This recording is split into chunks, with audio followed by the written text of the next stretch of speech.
Bonjour Philippe Silberzan. Bonjour Jean-Philippe. Philippe Silberzan, professeur de stratégie, entrepreneuriat EM Lyon Business School. philippesilberzan.com, c'est votre blog où vous publiez de manière hebdomadaire des textes qui font souvent beaucoup parler, beaucoup réagir, qui sont extrêmement appréciés. L'entreprise, dernier refuge dans une société déboussolée. Alors, je vous lis, l'entreprise, c'est l'institution que nous adorons détester. Oui, alors surtout en France, il y a effectivement cette espèce d'hostilité à l'entreprise, alors qui est presque caricaturale, mais qui est assez profonde.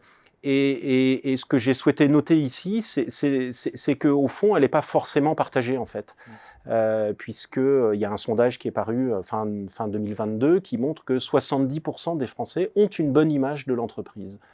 Alors ça, je trouve que c'est très intéressant parce que c'est pas forcément, j'allais dire, l'image qu'on a de ce que pensent les Français, mais en tout cas, c'est la réalité.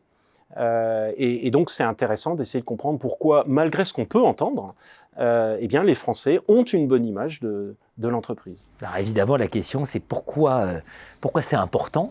Voilà, parce que vous évoquez une société déboussolée, c'est qu'en fait, tous les autres repères s'effondrent. Voilà, alors c'est presque un lieu commun, on est dans une société, effectivement, où il y a beaucoup d'incertitudes, on voit dans le champ politique, ou dans le champ international, que les repères se sont un peu effondrés, et ce qui est intéressant, c'est de voir les institutions qui perdurent, et l'entreprise, malgré ses défauts, il y en a évidemment, eh bien, est une institution qui fonctionne, et à la limite, quand il y en a qui ne fonctionnent pas, elles disparaissent, mais la plupart des entreprises savent se corriger. Donc c'est une institution qui fonctionne, et le parallèle que je fais un petit peu, c'est à la fin de l'Empire romain, quand l'Empire s'effondre, il reste une institution qui est l'Église, et l'Église prendra un rôle politique, économique, évidemment, qu'on lui connaît, et il faudra attendre pratiquement, on va dire, le XVIIe siècle pour que le politique regagne la puissance qu'il avait perdue à la fin de l'Empire romain. Là, les parallèles ont leurs limites, mais on est dans une situation un peu similaire où on voit l'affaiblissement du politique.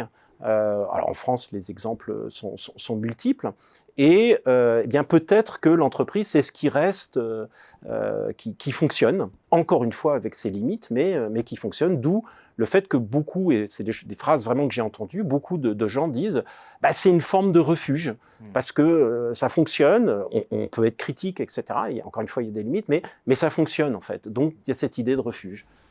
Alors, ce ne serait pas un texte de Philippe Silberzan s'il n'y avait pas un petit pas de côté. Et donc, le pas de côté, est-ce que ce n'est pas un peu dangereux d'attendre autant, finalement, des entreprises? C'est-à-dire que peut-être qu'on surinvestit un peu l'entreprise, on lui demande énormément sur l'inclusion, Enfin bref, elle devient de plus en plus politique. Et là, vous nous dites, attention, danger. Voilà, là, il y a deux dérives. Alors, en forçant le trait, si on dit l'entreprise, c'est la seule institution qui fonctionne encore bien, deux dérives possibles. La première, c'est de lui demander de plus en plus. C'est ce qu'on voit en ce moment avec notamment la RSE, etc., où on va dire, en gros, si ça marche, on va s'appuyer sur l'entreprise pour résoudre les grands problèmes du monde.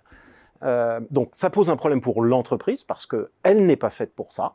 On aimerait bien, mais elle n'est pas faite pour ça. Donc là, le danger, c'est évidemment qu'elle commence à s'intéresser à des choses qui ne sont pas de son domaine, et dans lequel elle n'est pas compétente, et donc elle va finalement dériver sur sa mission première pour aller faire des choses où elle n'est pas compétente. Donc là, on a un danger sur l'entreprise. Or, nous avons besoin d'entreprises qui fonctionnent pour la société, pour l'économie.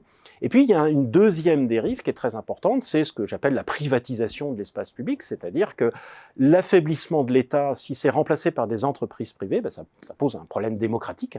Et donc, on va donner au fond un pouvoir politique à des entreprises qui ont un pouvoir économique. Or, ce pouvoir politique, il n'a pas de légitimité, puisque ces gens ne sont pas élus.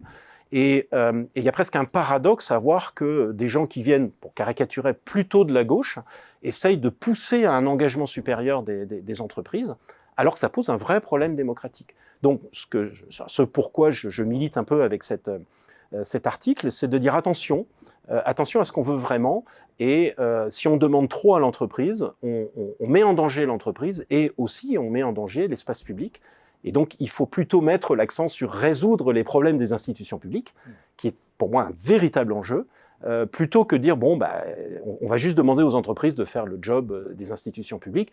Et là, il n'y a pas de limite. On peut imaginer je sais pas, une police privée, des prisons privées, etc. Il y a des limites et des dangers.